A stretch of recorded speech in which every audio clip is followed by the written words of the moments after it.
Hello, I'm Sapna Pieroux, brand consultant, designer, author of Let's Get Visible, speaker, and today I'm an interviewer too.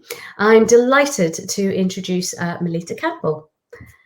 Melitta is a business coach who uses her 25 years of marketing and entrepreneurial experience to help women confidently build and grow a profitable business that gives fulfillment and flexibility. She's the host of the Driven Female Entrepreneur podcast, best-selling author, and international speaker. Good morning, Melitta. Hi, Sapna. It's great to be here today. How are you? I'm good. I'm good. The sun is shining. Everything is good. The sun is shining. You're coming in from beautiful Switzerland as well, aren't you? Yeah, that's right. I'm originally from the UK, as you can tell from my accent, but I've been here for about 16 years now. Wow. You've got all the mountains. Have you got snow out there at the moment as well? I'm down nearer the lake level. I'm below the snow line, so I don't have snow, but I can see snow because I look out. My office looks out over the Alps, and so I can see lots of nice snowy peaks. Are you a skier? I used to. I had damaged my knee a couple of years ago, so I haven't for a while. Yeah. We've not been for years. Anyway, so we've actually, tell us a little bit more about yourself and what led you to where you are now. Gosh, quite a story, really. So I built my career in corporate. My background was in marketing and communications. And I loved that. I loved everything about my work. And the last sort of 5 years of my career, I was specializing in internal communications. And that's the point where I was moved to Geneva because they were starting. I was working for Lloyds TSB at the time, and their Geneva branch was wanting to do internal communications for the world, the international arm of the bank. So my husband was moving to Switzerland to a place called Vevey on the Lake Geneva. So it was perfect timing for me to move to Geneva as well and take on that role. And in moving to Switzerland, I've never felt held back by being a woman in business when I was working in London. But then when I came to Geneva, it was like a step back to the 70s. Oh, gosh, really? Yeah. But it's a very male dominated society. But, the women only got the vote here in this like 77, I think it was. So it's quite far behind in terms of gender equality. But so even though I was working for Lloyds TSB, which was a brilliant bank when it came to diversity and the advancement of women, it hadn't quite caught up in Geneva. So I started here. I started the internal communications department. And over the next sort of 3.5 years, 4 years, I built that department up, and I ended up reporting directly to the CEO of the international branch. But I wanted to use that as an opportunity to inspire more of the women in the bank that they can follow their career, because I didn't have a banking background. I didn't really know the first thing about banking, but I'd still managed to build myself up to a leadership position, and thought that's a great message to send back. And the CEO and CFO really backed that idea. They loved it. And I started a women's network that I ran for 2 years until I left when I became and when I started my first business, I really wanted to continue that work, because I saw how access to role models, giving women a platform where they could discuss challenges, learn from each other, support each other, and have these new networks, it really helped them massively.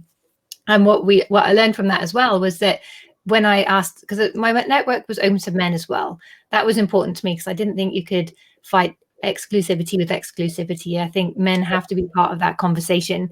Absolutely. And the men that came, I asked them, well, what are you getting from this? And they told me that it was really helpful understanding the needs of the women in their team so they could better support them. But the key thing they mentioned, which was an eye-opener for me, was that it was the first time they'd heard women speak, the first time they'd seen women in a leadership capacity. And I was like, wow, it really showed that we ourselves are part of the problem. We need to take more responsibility for speaking up in meetings. And that was their biggest problem, was they knew the women in their teams were amazing. They had a lot of respect for them, but they didn't feel comfortable promoting them because they didn't know that they could stand up for the department in meetings, particularly in that environment where it was very male dominated. So it gave them the confidence that they could promote these women, that these women did have strong values, strong opinions, and could be very eloquent in that and manage a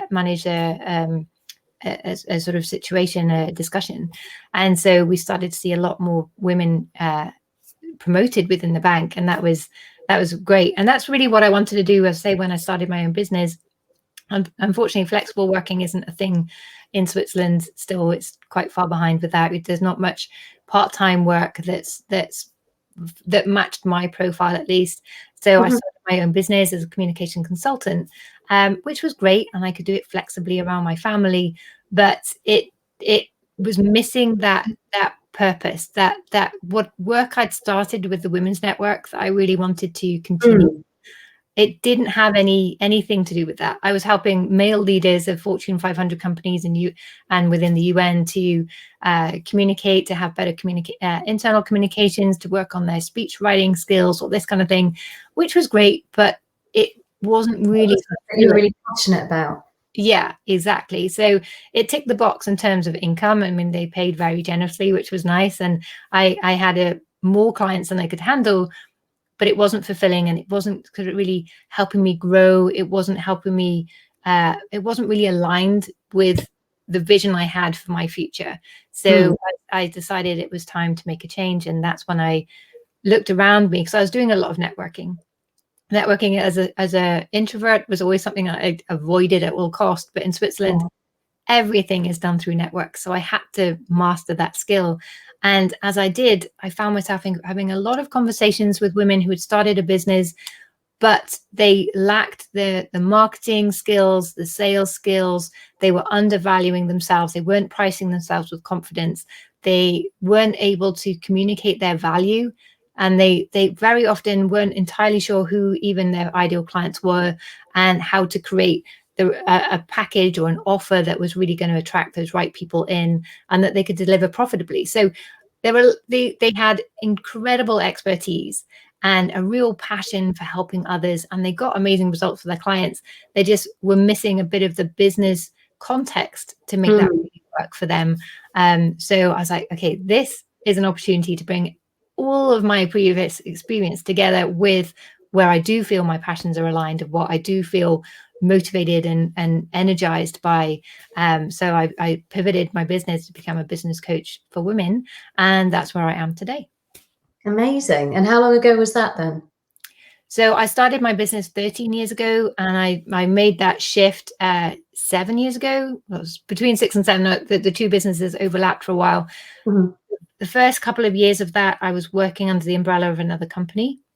So I was a business coach, but helping people start a specific business a specific way, which was a great introduction for me. But also, I felt there was a lot that was missing from their method, and it didn't really match my understanding of what it takes to build a business that allows you to show up as your best self, that really taps into your passions, your strengths, and your values, and everything that's special about you, and enable you to kind of live that purpose, which is what I wanted to be able to offer people. So it was a great start. But then so 3 years ago, I launched my own program that I developed to help people to really build a business that really helps them to be their best self, and therefore feel completely natural with the sales and marketing piece, and to really show up as their best self and continue growing and really having that passion, which I think is so important. Yeah, and that really comes across. I mean, what do you particularly love about running your own business? For sure, the flexibility, although I learned the hard way that doesn't come as standard. It's something you really have to decide, this is the lifestyle I want. This is when I want to be working. This is the time I want with my family. This is the time that I can be a bit flexible and see how things go, and manage that process. So you really have to create and manage that flexibility for yourself. And that was a big lesson. I nearly burned out in my first business because I didn't do that. I was giving everything to my clients, everything to my family, and nothing for me. So managing that balance, making sure that I had enough time for me, and that I was doing work that allowed for my personal growth. Again, that was something in my first business that was missing. it wasn't aligning with my passions, but also there was no room for growth because I was already, I was doing what I was expert in, but I wasn't growing. There was no challenge in it, if you like, which I really missed. So being a business coach for women, I'm learning all the time because there are every client teaches me as much as I teach them, I feel.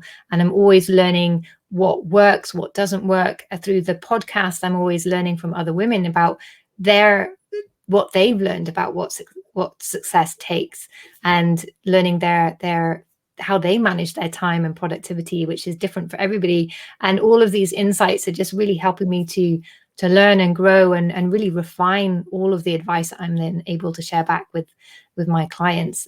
So yeah, it's just this beautiful cycle of me growing, but also bringing other people along with me at the same time. It really feels quite collaborative in a way, which is just really such a joy. Oh, it's so lovely the way you talk about your work. The theme for International Women's Day, and it's interesting, you've brought this up already. The theme is Choose to Challenge, which is all about gender equality. What were the biggest challenges that you've had to overcome in your career? Because you sort of said that, it was kind of quite behind the times when you came to Switzerland. What were your biggest challenges? Yeah, I think that was really an eye-opener. As I said, I didn't feel held back by being a woman in my career, but I just kind of plodded along. There wasn't any challenge. I was just kind of going to the next thing. I wasn't really in control of my career necessarily. I mean, I had a good career, I did well, and I was moving forward, but it wasn't moving forward at the pace I wanted. But then I realized from running that women's network that I wasn't standing up and making that happen.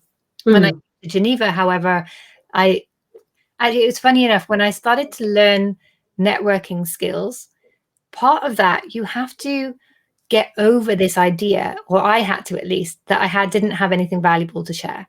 Because when I was walking to a room and everyone seemed so knowledgeable, they'd traveled the world, they had all these interesting stories, and I felt I've got none of that. But then all of it challenged me to think, well, but do I really have anything valuable?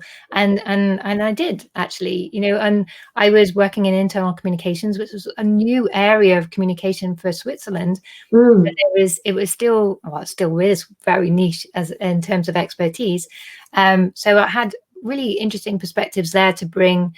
And I was working with leadership, the leaders, and coaching them on their communication style. And a lot of what people believe about communication isn't true, or like you can only communicate when you have all the facts, for example. That's not true. You can communicate and bring your team in and help them work through a situation. If you hold back too long, then people are going to fill the gaps with made up information. So you want to make sure that you're in control of that, and you can be vulnerable. You don't have to have the answers. You can have other people know more than you do. All of these kind of things that I think some people miss when it comes to leadership communication. So I had all of these insights and some interesting stories that I could bring into my networking conversations. And as soon as I started to do that and stand up for my values and really identify what I stood for, then I was able to bring that into my work life. And when I started it enabled me to speak up more in meetings, which was great. And then it gave me the confidence and the courage to learn public speaking, because I'd been doing script writing for a while for some of the top leaders within the bank. It always kind of fell on my shoulders, and I was like, but I don't know anything. And then I decided, well, I should find out. And actually, I really, really enjoyed it. But I decided that it would perhaps help me to write better speeches for people if I learn how to give speeches myself. So I joined a Toastmasters club. As I mentioned, I was an introvert. I was quite shy, so it took me like 6 months before I spoke up. Normally people speak up from day one. So it was a long journey to build that confidence, but that, coupled with that better understanding of who I was and the value I had to offer and what was unique about my viewpoints, with the ability to speak, then I really had an impact in meetings. And that's when I started to get promoted at work and ended up reporting direct to the CEO within pretty much just just over 12 months, I had like 3 big promotions. And I think it was that understanding my value coupled with the communication skills. And obviously communications has always been a big part of my learning and my work for the last 25 years. But being able to do it for yourself is something quite different. But that combination was really, really powerful. So now you're a TEDx coach. Yes, I'm a TEDx speaker coach here in Lausanne, and also I've just been invited to be the speaker coach for TEDx Swansea, which is my hometown. That's amazing. Yeah, which is really great, and it's a nice it's a nice nod to my journey, and that it's not just a case of I felt the difference, but other people are starting to see that as well. And stepping up to be a TEDx speaker coach, I mean, that is one heck of a challenge because this is amazing accolade. Sorry. It's an amazing accolade. It's just, you know, it must be quite an emotional thing to become the TEDx speaker for your hometown. Yeah, it really is. And it's just a shame that with the whole COVID situation, I might not be able to be there in person. I might just have to do the whole thing virtually. I mean, it was going to be live streamed anyway, but it's like, oh, damn it. But if I do a good job, then maybe they'll invite me back the year after and I can see it in person then. But I think the message behind this is that we do need to challenge ourselves, and it's not just stepping up to challenges that other people have presented us, but also to look within ourselves and say, well, how can I live my purpose? And I think that's something that women are very good at doing, but not necessarily, we can miss it in our feeling that we should help others or our duty to people. We can sometimes miss what our own purpose is and step into that more. And that's really once we understand that, that's when we can really start to accelerate our careers and give our exceptional services to our clients when we're in that space. And I think we need to challenge ourselves a little bit more to really take that step back and identify what is our purpose, who are we, what do we stand for? And that's going to really build our courage and confidence to take those bolder steps forward. Wow, yeah. I mean, I think for women, it's really difficult, isn't it? Because we're kind of conditioned almost from being little. I mean, you know, what girl hasn't been bought a baby doll, you know, when she's a little girl? And we're conditioned to look after others rather than looking after ourselves. I mean, you talked about yourself, you know, kind of not giving yourself time and having to train yourself almost to give yourself that time, to give yourself that balance. How do you balance running your business career with your personal life? What's your typical day or week like at the moment? Typical, I don't think. I don't think there is a typical right now, but yeah. So I always think this idea of work-life balance is quite funny because it really implies that when you're working, you're not living. So I prefer. I don't like the phrase work-life balance, but that's why I said you balance your business and your personal life. I really feel it's more of a blend. And you know, and sometimes my business and my family overlap, and my business and friends overlap, and there are so many. It's just not as clear cut as that. We're doing one or the other. I think it all kind of merges together a little bit. What has really helped me is to create boundaries, to say this is when I work and I can't be disturbed. And it was a game changer when I actually got a door on my office. I had a curtain before. Oh, wow. We lived in a really old chalet that we renovated, and they didn't have doors. They had curtains. Okay. You know, the really nice, like orangey brown curtains from the 70s. Lovely, yeah. They've gone now. We have doors, and that has really helped with the boundaries. But I think it's really, we need to think about putting those doors on, like sort of mentally as well. So this is the time where I'm focused on this. This is the time when I'm focused on that. This is the time when I'm flexible in the middle. And I developed a one-page daily planner system, which helps me to keep things in perspective. So I always have, like, I write down my goal, whether that's and it depends on the time, what kind of goal that is, whether that's my big, hairy, audacious goal, my massive goal for the future, or it's just the goal I'm working to at the time. So I always start by writing my goal down, so reminding myself what's important right now. And write down the person I'm becoming, so which is the kind of challenge part. We all need to become the person that can achieve that goal, and just reminding ourselves sometimes that that's the direction we're going in can help us already embrace that. excuse me, I did an exercise with a group in a live workshop when we could do those. And I asked them just to walk in it. They'd already done this exercise before. They'd thought about who they need to become to achieve the goals that they set, their bigger vision. And they reduced that down to 3 words. And then later on, we were walking in a circle. And then I asked them to stop, close their eyes, and just remind themselves of those 3 words. And then just start walking again. And the difference was amazing.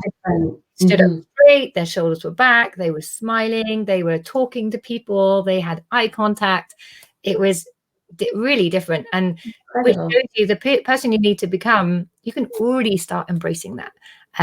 So that reminds me of that part. Then I have a to-do list matrix. So rather than an endless list of things I need to do, I've organized it into my priority goals for today, which is maximum 3 things. Often it's just 1. And I'm very careful that is a task and not a project. And I think that's a big mistake that a lot of us make. We've put down, blog post. But blog post is a project. It's not a task. Because within that, you have to do the research. You have to write it. You have to edit it. You have to then put it online. Then you have to promote it. All of these are tasks. A blog post is a project. So we need to be clear about what we're putting on our plate that's a project versus a task. Otherwise, we end up not finishing our projects, thinking it's a task and not feeling accomplished by the end of the day, which then doesn't motivate us. So we want to make sure that we've got 1 to 3, maximum 5 priority tasks that we're absolutely going to do that day. And then I do get those done because I've written them down. I've reminded myself. I know why it's important because it's taking me towards my goal and it's helping me grow into the person I'm becoming. And then I get those things done and then I feel really accomplished by the end of the day. Then I've got my up next box, which is everything else. So my to-do list for tomorrow, the rest of the week. So if I finish and I want to move on to that, then I can. But I know it's accounted for and it's not taking up mind space. Then I've got my kind of the things that are coming up in the next 6 months. So if a new opportunity comes up, I know if I can take that on and say yes or not, or if there are things that can move, and I've got things I need to manage. So things like the kids' homework, I don't need to do that, but I need to make sure that they do it. So it just gives me that helicopter view of my to-do list in a more constructive way, and it helps me to make that steady progress. Sorry, I got a bit of a cough today. Then I've got a really important section, which is called Mind, Body and Soul. And it reminds me that every day I want to do something for my personal development. I want to do something for my body. So my healthy habits, eating healthily, drinking enough water, sleeping, that kind of thing. And soul is just something for me, something that's going to make me feel fulfilled or relaxed or make me smile. And that could be going for a walk. It could be doing Netflix. It could be playing Candy Crush or having a bath or whatever it may be. But if it's something that's going to make me feel good about myself and give me that space and time, I can take that and not feel guilty about it, knowing it has a purpose. And then I finish my day with my gratitude and just reminding myself of the successes I had that day. So that's really my day on one page, and it helps me keep everything in balance and maintain that perspective. And since I've done that and really pushed myself to have those really reduced priorities per day, it's made a huge difference. And I get so much more done. I feel so much more accomplished. I'm able to finish my day when I finish my day. And it works out brilliantly. That's some really good tips there, actually. I'm going to play that bit back and make lots of notes. I particularly love the bit where you were talking about it's not so much a to-do list as a to be. I mean, there's a what do you want to be rather than what do you want to do, and that kind of gives you that much higher purpose of like, oh, I've got this to do, this task list. And I also love the bit about, on my to-do list would be write a blog, but I haven't got it as I've never thought of it as a project. I think of that as a task to complete. So yeah, so that's really helpful. Thank you. Have you got any other amazing, I mean, that's a great thing for like sort of planning your day. What about anything that you use that kind of saves you time, any productivity hacks or amazing apps that you've come across? Because I know you said you speak to a lot of women and you're always swapping tips with each other.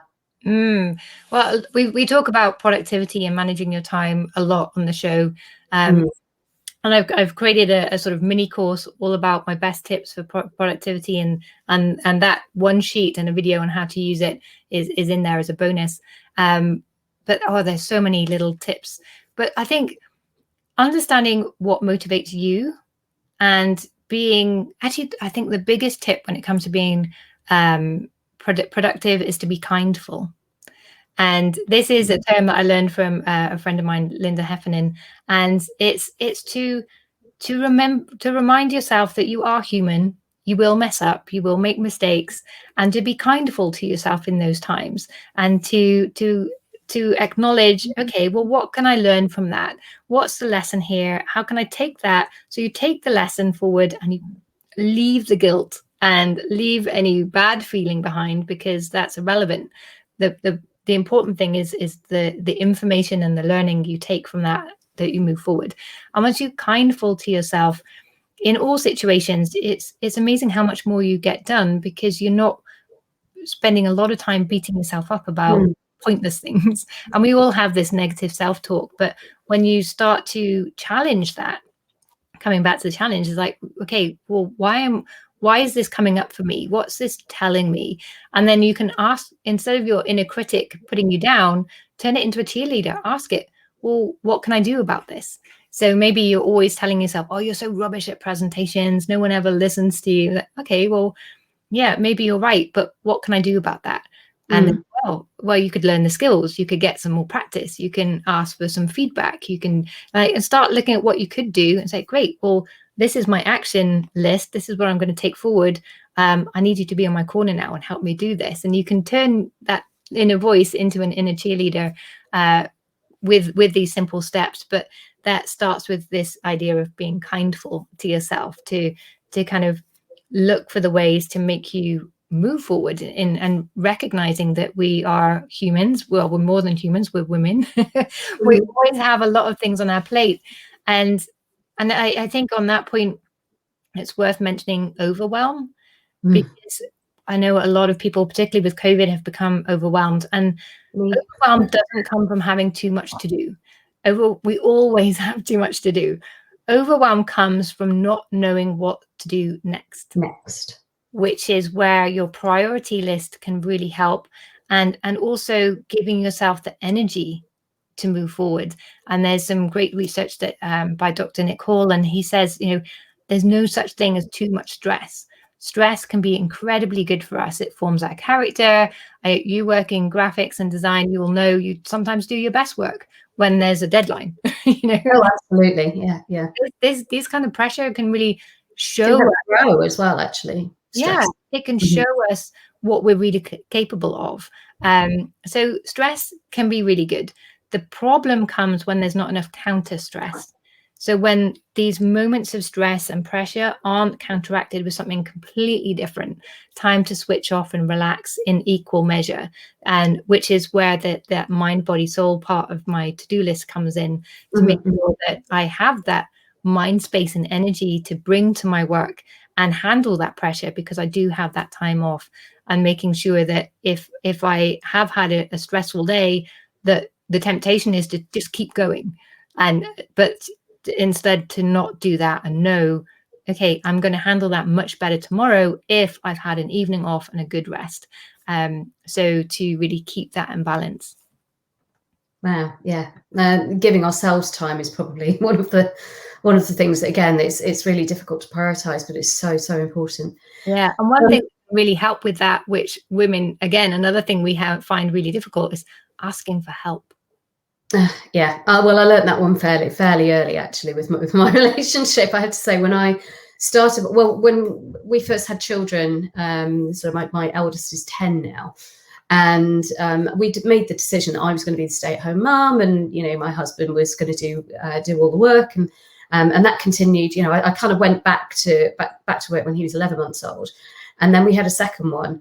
And I got postnatal depression, and then it was like, a couple of years later, I wanted to start my own business, and suddenly I found I was doing all the work at home and also trying to start a business, and started to feel really resentful about that. So I did ask for help. It was one of those things where I was like, I can't actually, this isn't fair anymore. If we're both running businesses and I'm still doing all the housework and all the childcare. But it was one of those conversations that I had to have, and it's been brilliant ever since. So it does work, and we do need to ask, definitely. Yeah, and the nice thing to recognize is how do we feel when we're asked for help? If a friend asks us, "Oh, could you help me out with this?" We love it. We love helping other people, and yet we always feel bad or guilty about asking others for help. But if we don't ask, we're denying them the opportunity to rise to the occasion and help us out. Which when I started to learn to ask people for help, it was amazing how many of my friends were like, "Oh, I would be delighted to. I always thought that you needed help, but I just didn't know how. I didn't know. Yeah. I didn't want to insult you and say, can I help you?" But when you go to them, like the people are there ready and waiting to help you.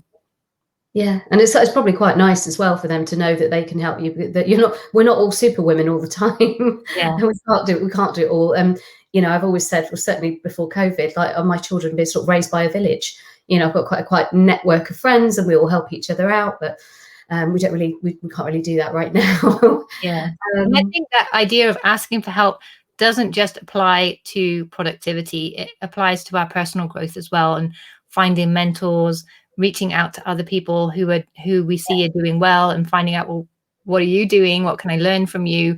There's lots of different ways of asking for help. And I think it's something that women need to get much, much better at. Yeah. You sound like such a motivated person. I mean, everything that you've talked about now, you're really motivated. You've got your time management skills. Is there any points when you actually feel unmotivated to do anything? And then how do you get yourself out of that? How do you motivate yourself? Oh, accounts. Accounts and admin. Oh, I'm rubbish. I'm very much an ideas person. I'm very creative. I like moving forward. I like getting things done. I like working with people. But all the stuff that goes behind the scenes to make that happen, I'm rubbish at. And that's where I really see my energy dip. So one thing I have is a Jedi list. And Jedi stands for just effing do it. Oh, brilliant. And what I do is I have a list of the things that I don't want to do, I don't like doing, but they have to be done. And I've set aside an hour on a Wednesday afternoon when my kids are at the kids don't have school here on a Wednesday afternoon, but there's an hour or just over an hour when they're both in different activities. And it's not enough time to do anything really constructive, but it's perfect for Jedi time. And I have a time on a Friday afternoon where my energy dips, and I'm just kind of don't ever do anything particularly constructive. So I use that time to just fire through this list. And because I've grouped everything together, it's not occupying my mind space other times, because it did used to bring me down, because I'd be used to play on your mind that it hadn't been done. And procrastinate, and then because you're not doing that, you don't do anything.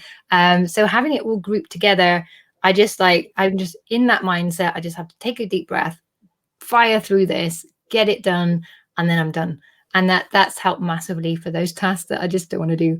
And also asking for help, asking for other people. I remember when I first got my bookkeeper, and I was talking to her, and she was actually thinking of starting a business doing bookkeeping. I was like, well, if you start, I'll be your first client, because I hate this. And she's like, really? And I showed her my accounts and what I needed to do. And she's like, can I really do this? This is just my dream. I was like, yes, you can.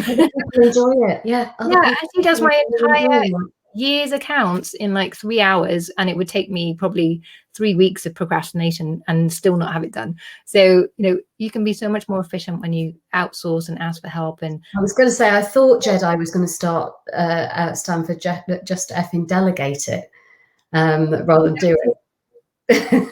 So, but I like that. I love that as a concept. Yeah, delegating is a huge game changer, and it's easier to stay motivated if you're doing those tasks that you actually really, really love.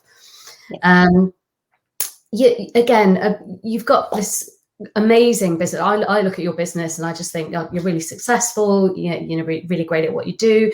How do you define success? What successes are you most proud of, and how do you celebrate success?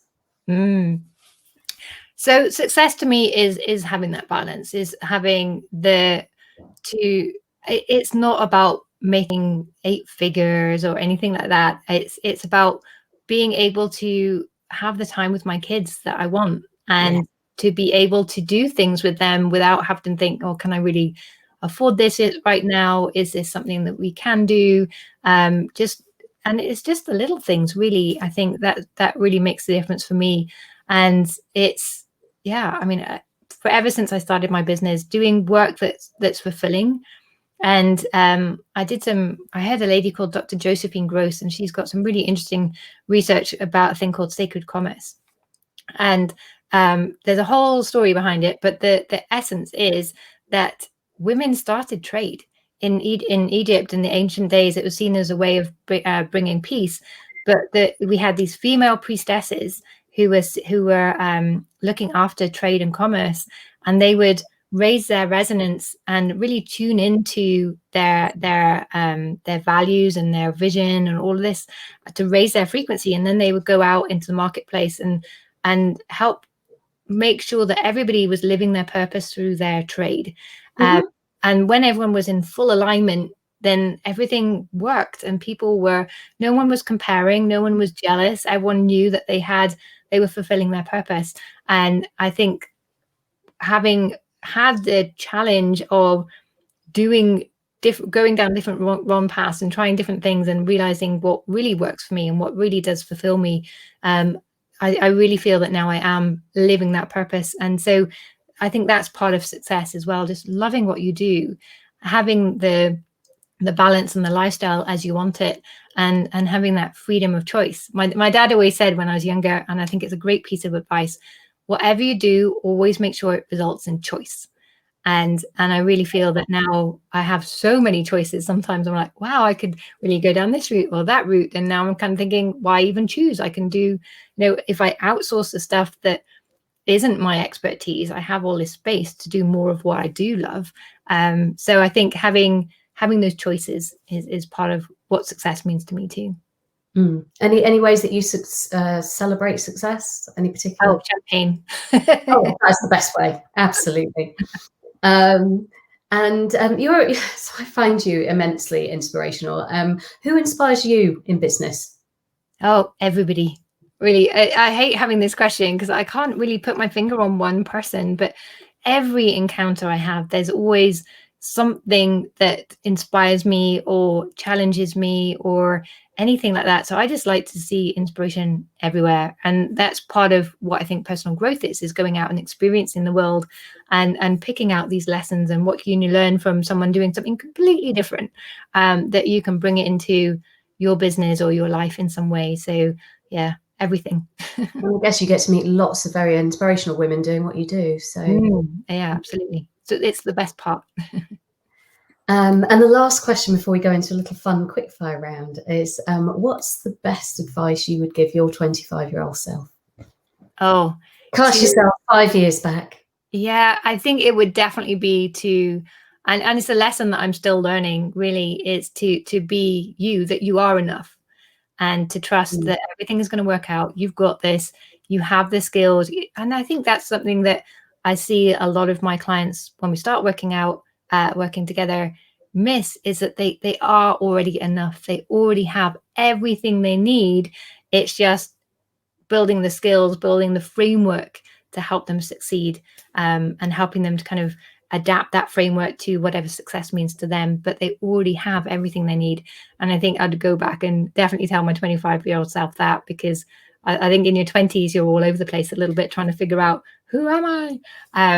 And I think if you just trust the process, it's all going to work out. Just keep focusing on how you can show up and be your best, then that would see you through. Great advice. And lastly, we're just going to have a little fun quick fire round. It's I don't know if you ever used to read Smash Hits, and those silly little questions. So I'm just going to ask, just don't think about it too much. Favorite color? Pink. Oh, it's not pink. That's funny. It used to be pink.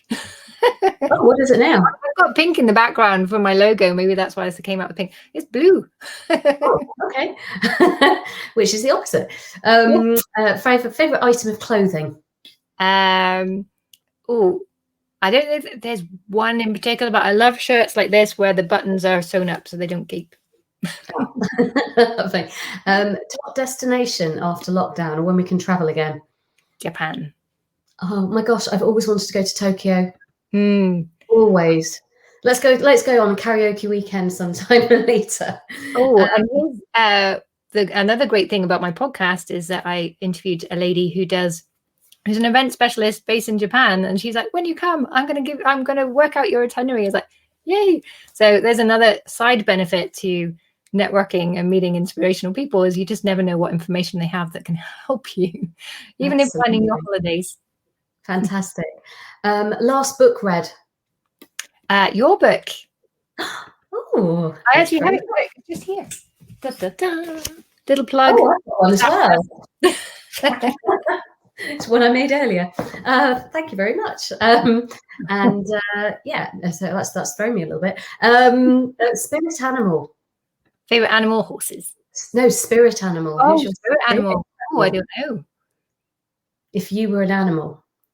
I think I'd stick with horse. And in fact, I used to have a horse, and she could read my mind, and it was quite embarrassing sometimes. Oh. I remember we were going for a ride, and there was this cute guy on a bike, and I had my stirrups crossed, my reins were loose, I had no control, and I was just like, oh, he's a bit cute, what do you think? And she just perked up and just trotted until she caught up with him, and then kept pace with him the whole time down this really long road, and I was so embarrassed. That's very funny. What's your favorite flavor of ice cream? Caramel. Oh, I like salted caramel, actually. And here there's a brand, and it's called Caramelita. So it's even got my name in it. It's even got, it's got your name all over it. And lastly, AM or PM? Oh, it depends what I'm doing. That's an interesting. I think it was always used to be PM, but now it's becoming more AM. Thank you very much. And that is, that's pretty much everything that we're going to go through today. Just wanted to end the interview with saying thank you so much for your time today. And is there anything that you want to tell our viewers and listeners about before we go? Well, if there's anyone out there who is building a business or growing a business, then do get in touch with me. I offer a free business assessment call where we help identify where you are, where you want to go, and what those next best steps will be, so that you can start to tackle a bit of that overwhelm and have more of a vision. And if productivity is something that you're trying to work on at the moment, then again, get in touch, and I'd love to show you that productivity program and the one-page planner. I can show you how to use that too. That'd be amazing. Thank you. And we'll put all the links in the post, so you'll be able to get in contact with Melitta directly. Thank you very much for your time today. You're welcome. It's been a lot of fun. Great to speak to you as ever, as always. Take care then. Bye. Bye.